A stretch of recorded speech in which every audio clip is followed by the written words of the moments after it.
corral these poor cops. It's fucking horrible. Yeah. It's the dumbest idea of all time. So bad. But what they've done is they've made these cops feel terrible. They're like good cops.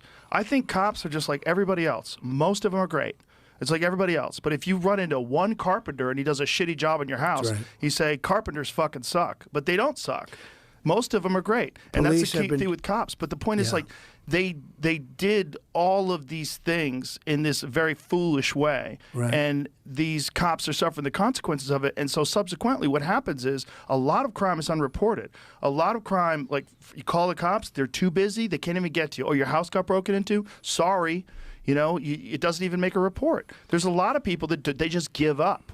It's so sad what's happened. And I'll tell you what, I go to police funerals, and we went to one in Long Island. I visited the family in Long Island, a very big deal. It's so dangerous. People don't realize the car, dark windows, pull over. He's a gentleman. Please pull over. Door opens, guy comes out firing.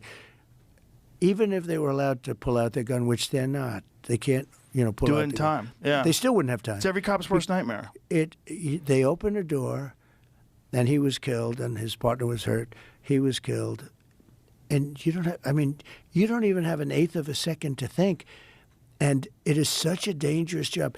That in particular, think of it. You go up to a car, you don't know who's sitting there with a gun. And if they have a gun, you really don't have a chance. You're not allowed to have your gun out, by the way. They have very strict rules.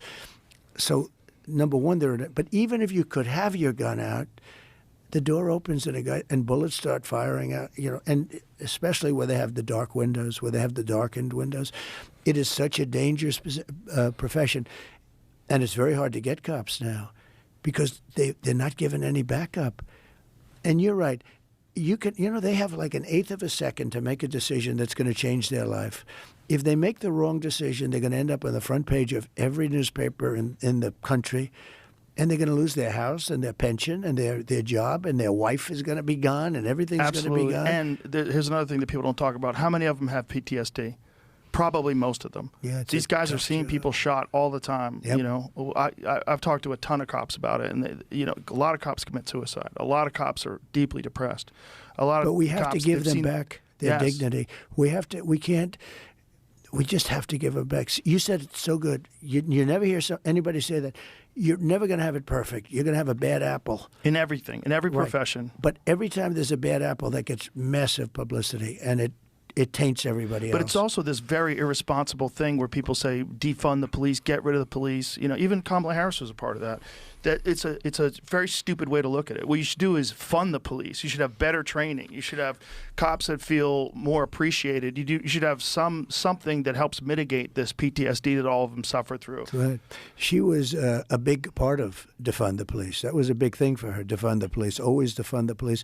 Well, it's a political idea, but right? Anybody with that political thought, I don't think should be running for president. And I think people are getting wise to it.